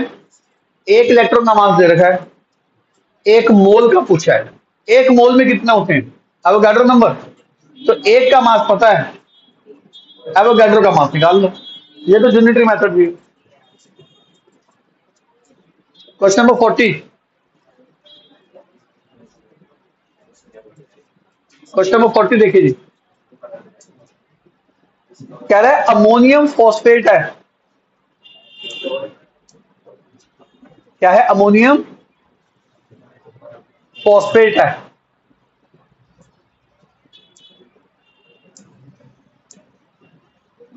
हाँ जी, कह रहा है अमोनियम फॉस्फेट है, contains 3.18 mole of hydrogen atom. कह रहा है इसके एक सैंपल में H इतने मोल हैं। ध्यान से समझना क्वेश्चन, केमिस्ट्री का, मैथमेटिक्स ज्यादा है इस क्वेश्चन में, तो केमिस्ट्री कुछ भी नहीं है, सिर्फ मैथमेटिक्स है। कह रहा है इसके एक सैंपल में H के इतने मोल्स हैं। कितने मोल्स होंगे ऑक्सीजन एटम के उस सैंपल में? आपसे O के मोल्स पूछ रहा है। किसके मोल पूछ रहा है? O के। आप एक बात बताना है, यहां पे H के मोल कितने हैं? 12। आपको लग रहा है 12 है?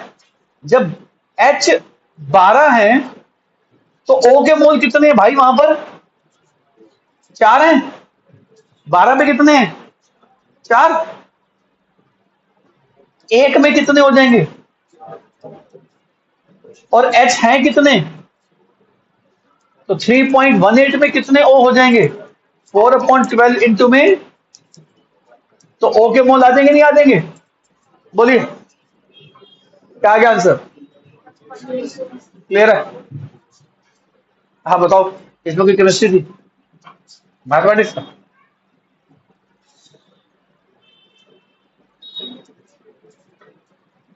लो जी, ध्यान है ना जी, करेंगे आप। मैं हिंट, अब मैं जो क्वेश्चन है उनका हिंट दूंगा, घर जाके ट्राई करना, क्योंकि सिमिलर क्वेश्चंस हैं।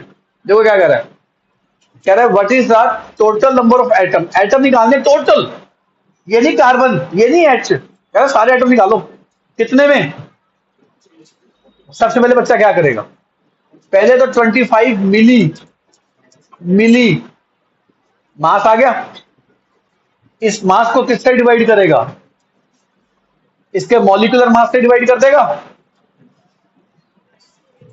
मोल, मोल किससे मल्टीप्लाई होता है जल्दी बताओ, number of atom, number of molecule आ जाएंगे। अब बताओ एक में कितने एटम दिख रहे हैं आपको, 17 दिख रहे हैं आपको, एक में कितने हैं, 10, 6 नहीं 26 और 27, तो जितने निकलेंगे किससे मल्टीप्लाई कर देना, 27 से। क्लियर होगी बात बच्चे, क्लियर है, अपने आप कर लोगे। करेक्ट, किसमें लार्जेस्ट एटम होंगे, लार्जेस्ट एटम्स। देखो कैसे करना है, मास दे रखा है, मास को किससे डिवाइड करते हो जल्दी बोलो, अब तो चीज रट चुकी है आपको। मास डिवाइड होता है मॉलिक्यूलर मास से, हमें एटम निकालने हैं, पहले क्या निकालोगे, एवोगैड्रो से मल्टीप्लाई करके मॉलिक्यूल। अब तो एक मॉलिक्यूल में कितने एटम दिख रहे हैं आपको, 3, किससे मल्टीप्लाई कर दोगे, फिर इसमें करोगे, आप इसमें रिलेशन निकाल लेना, सोल्व मत करने बैठ जाना। मास कितना 1, मॉलिक्यूलर मास कितना आएगा,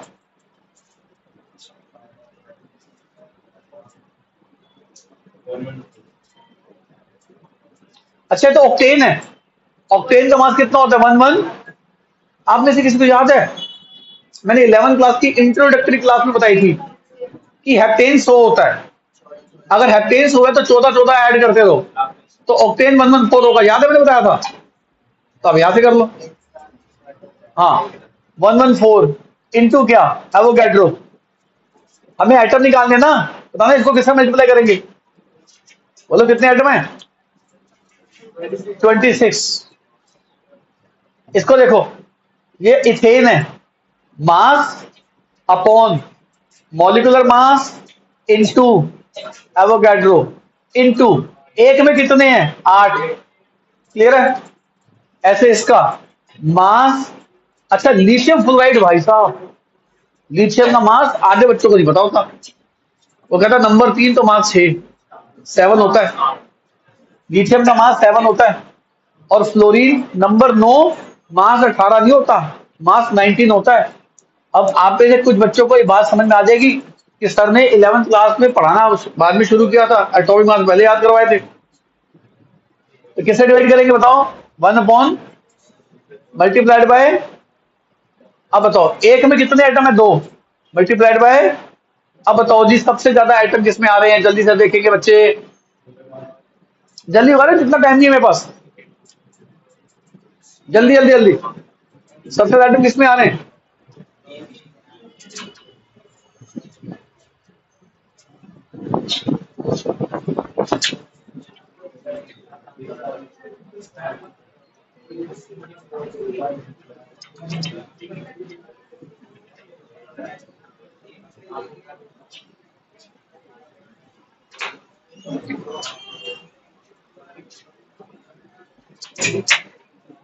बताओ जी,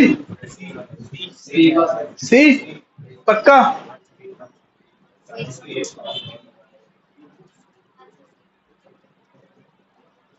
चले आगे, आओ जी।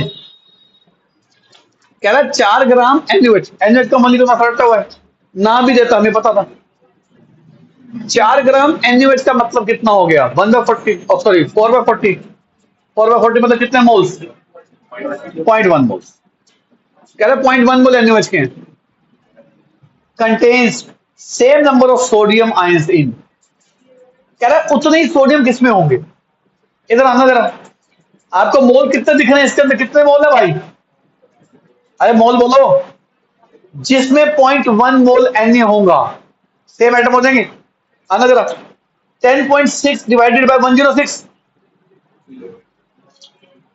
तो 0.1 नहीं आया, पर सोडियम 2 है इसके अंदर, 0.2 आएगा, ये समझ आ गया 0.2 कैसे आएगा, बोलो भाई, अरे मास अपॉन मॉलिक्यूलर मास 1/10, 1/10 इंटू 2, 0.2 आएगा, मुझे 0.1 लाना है। क्या लाना है?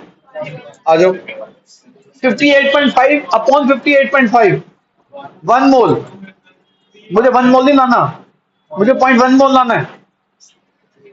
100 ml पॉइंट, अरे ये तो आपको आता नहीं, मोलैरिटी तो आती नहीं आपको, कोई बात नहीं आती, तो जिनको आती है उनको तो करा दूं, मोलैरिटी जिनको आती है उनको तो करा दूं। देखो जी, अब इसमें मोल कितने होंगे? देखो मोलैरिटी का फॉर्मूला क्या होता है? मोल्स अपॉन वॉल्यूम इनटू, ठीक है मेरे बच्चों, ये फॉर्मूला होता है मोलैरिटी का। मोलैरिटी कितनी है? 0.5, वॉल्यूम से मल्टीप्लाई कर दो, वॉल्यूम कितना है? 100, डिवाइड कर दो 1000 से, तो आपके पास क्या आ जाएंगे? बोलो कितने मोल्स आ गए, जल्दी बोलो। 0.05, 0.05 मोल्स आ गए, पर सोडियम 2 है, 2 से मल्टीप्लाई करो इसको, कितने मोल आ गए? 0.1 मोल आ गए। मुझको कितने मोल चाहिए थे? समझ आ गई बात जी? आपको मैनिपुलेशन से मैं तो बाद में सिखाऊंगा, पहले तो मैं आपको पढ़ाना सिखा रहा हूं, चलाकियां बाद में, अभी नहीं, अभी अंडरस्टैंडिंग में ध्यान दो। लॉजिक समझ में आ गया बच्चों? हमने क्या बात ध्यान देनी थी? 4 ग्राम NaOH था, 40 ग्राम मॉलिक्यूलर मास होता है, तो 0.1 मोल हो गया, तो 0.1 मोल सोडियम जिसके अंदर होंगे सेम आंसर हो जाएगा। तो थर्ड ऑप्शन में 0.1 मोल आ रहा है, पर इस थर्ड ऑप्शन को वही बच्चा सीख सकता है जिसको मोलैरिटी आती है। आपने देखिए बच्चे जिनको मोलैरिटी मैंने नहीं पढ़ाई है, पर कई बच्चे ऐसे बैठे हैं, यहाँ पे मैक्सिमम बच्चे बैठे हैं जिनको मोलैरिटी पढ़ा चुका हूँ, उनको तो समझ में आ गया होगा। आपके बैच में होगी ना मोलैरिटी, समझ आ गया कैसे किया? मोलैरिटी का formula moles upon volume into 1000, n निकाल लो, this into this upon this कर दो, this into this upon this, moles आ जाएंगे, मोल से, पर मोल को किससे मल्टीप्लाई करना है? 2 से, क्योंकि एक में 2 है। एक बात बताऊं, ऐसा नंबर ऑफ आइटम वाले क्वेश्चन भरे पड़े, प्रैक्टिस कर लो जितनी कर सकते हो, तरीका एक ही है, स्टेप एक ही है सबका। सर जब हम वैसे मोलैरिटी वाले क्वेश्चंस करते हैं, जैसे यहाँ पे 0.5 मोलर दिया हुआ है, तो हम 0.5 मोल्स ही लेते हैं, मतलब नंबर ऑफ मोल्स पर वो 0.5। 0.5 मोल लेते हैं 1000 में, ये 100 दे रखा है उसने। अच्छा, क्योंकि यहाँ पे दिया हुआ है तो इसीलिए यहाँ पे 0.05 लिया है। हाँ जी, आगे चलते हैं। टोटल एटम निकालने, टोटल एटम इतने ग्राम में, ये बच्चे वाला क्वेश्चन है, मास डिवाइडेड बाय मोल्स आ जाएंगे। अब बताओ एक मोल में कितने एटम है, किससे मल्टीप्लाई करोगे? एवोगैड्रो को बाद में किससे? 3 से, ठीक है। चलो भाई, ये बढ़िया सवाल, ये सवाल बढ़िया पूछा, थोड़ा अलग है इसलिए करा रहा हूं। कह रहा है टोटल प्रोटॉन इलेक्ट्रॉन न्यूट्रॉन निकालो, हर इलेक्ट्रॉन प्रोटॉन न्यूट्रॉन सब निकालो, किसके अंदर? 12 ग्राम कार्बन में। पहले तो एक काम करो, 12 ग्राम कार्बन, मास को किससे डिवाइड कर दोगे? आपके पास क्या आ गया? 1 मोल कार्बन आ गया, 1 मोल कार्बन आ गया। 1 मोल कार्बन का मतलब कितने कार्बन एटम आ गए? इतने कार्बन एटम आ गए। आप जरा कार्बन को लिखना, 6 12 ऐसे लिखते हो, तो एक कार्बन में 6 इलेक्ट्रॉन होते हैं, 6 ही प्रोटॉन होते हैं, और माइनस कर दो 6 ही न्यूट्रॉन होते हैं, तो एक में 18 हो गए, टोटल 18 समझ में आ गए। 6 प्रोटॉन, 6 इलेक्ट्रॉन, 6 न्यूट्रॉन, तो एक में कितने हैं? 18। तो इतने में कितने होंगे? दिस इनटू, क्लियर होगी बात? कर लोगे? थोड़ा लगता है इसलिए करा दिया, हालांकि क्वेश्चन तो बिल्कुल हल्के दर्जे का क्वेश्चन, बिल्कुल हल्के दर्जे का क्वेश्चन है।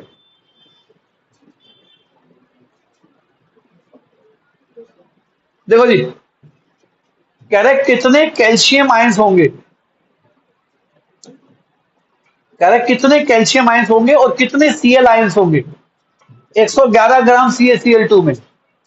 मास कितना दे रखा है? मॉलिक्यूलर मास कितना होता है? लो जी, मोल कितने हो गए? 1 मोल में कितने हो जाएंगे एवोगैड्रो? अब ध्यान देना बच्चों, अब ध्यान देना, एक CaCl2 में, एक CaCl2 में एक ही कैल्शियम है, तो कैल्शियम कितने निकलेंगे? Na निकलेंगे, पर एक में 2 Cl है, एक में 2 Cl है, तो Cl कितने निकलेंगे? 2 इंटू एवोगैड्रो। समझ आ गया कैसे? तो कैल्शियम इतने निकलेंगे, Cl उसके, अरे दिख तो रहा है, कैल्शियम से डबल Cl होंगे, कैल्शियम से डबल Cl दिख ही रहा है। तो कैल्शियम अगर Na है तो Cl कितने हो जाएंगे, डबल। आगे बढ़े, मैक्सिमम वॉल्यूम निकालना है। अरे मैक्सिमम वॉल्यूम बाद में निकल जाएगा, मोल ही निकाल लो, वॉल्यूम तक पहुंचने की जरूरत ही नहीं है, मोल निकालते हैं। मास दे रखा है, कितना मास है भाई, 12.8। 12.8 को किससे डिवाइड करोगे, मोल्स आगे। अब इसको डिवाइड करोगे एवोगैड्रो से, सीधा कर दो सीधा, this divided by Avogadro, moles आगे। अरे तो सीधा ही क्या दे रखे हैं, और ये 1 मोल है, ये 1 मोल है, तो सबसे ज्यादा मोल किसमें आ रहे हैं,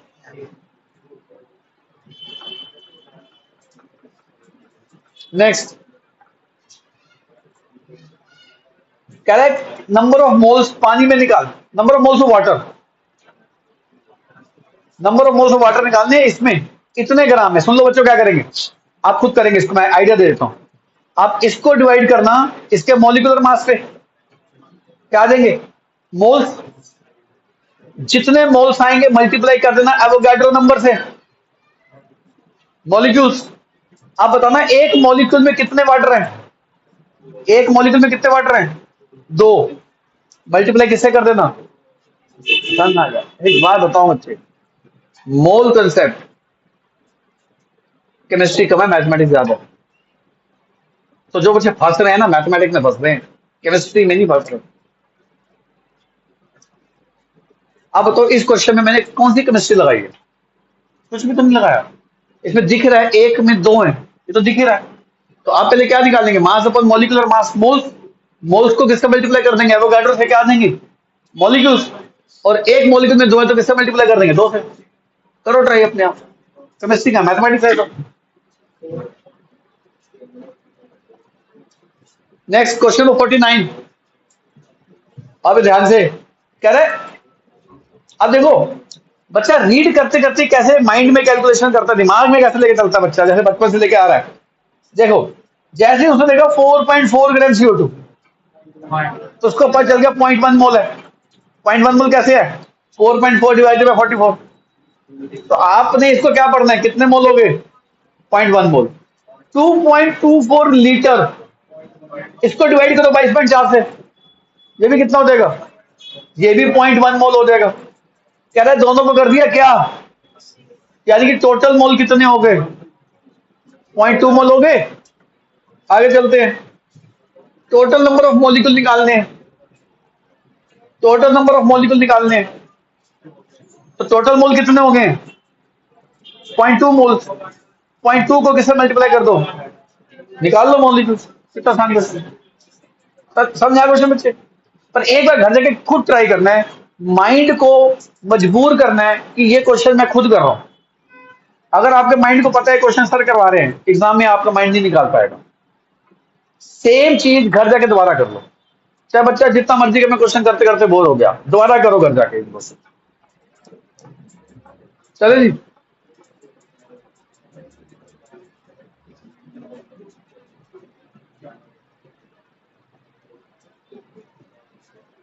इलेक्ट्रॉन निकालने हैं। याद है मैंने आपको लास्ट क्लास में इलेक्ट्रॉन निकालने भी सिखाए थे। आओ मैं डायरेक्ट सिखाता हूं दोबारा से, ध्यान से देखना। पता है कितने ग्राम मीथेन दे रखी है आपको, कितने ग्राम मीथेन दे रखी है, divided by molecular mass, divided bye multiplied by molecule आगे, मॉलिक्यूल आगे। एक मीथेन में कितने इलेक्ट्रॉन होंगे, सी में 6 इलेक्ट्रॉन होते हैं, 4 इसमें हो गए, तो टोटल कितने इलेक्ट्रॉन हो गए, किससे मल्टीप्लाई कर दोगे, आंसर निकल आएगा, नहीं निकल आएगा। ठीक है, लो जी, क्या कह रहा है, कह रहा है 1 मोल N2 गैस, 1 मोल N2 गैस, 1 मोल का वॉल्यूम कितना होता है भाई। आप क्या उम्मीद करते हो इस आसान सवाल दुनिया में कोई बना सकता है।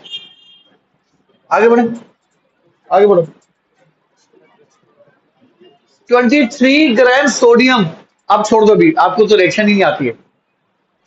आपको नहीं आते, नहीं कर पाओगे। Will react with ethylene glycol to give ethyl glycol. कोई बात नहीं, करा दूं क्वेश्चन में, करा दूं। ये आपने ऑर्गेनिक नहीं करी, कैसे करेंगे? ये कर देंगे बच्चे। मैं आपको रिएक्शन बता देता हूं।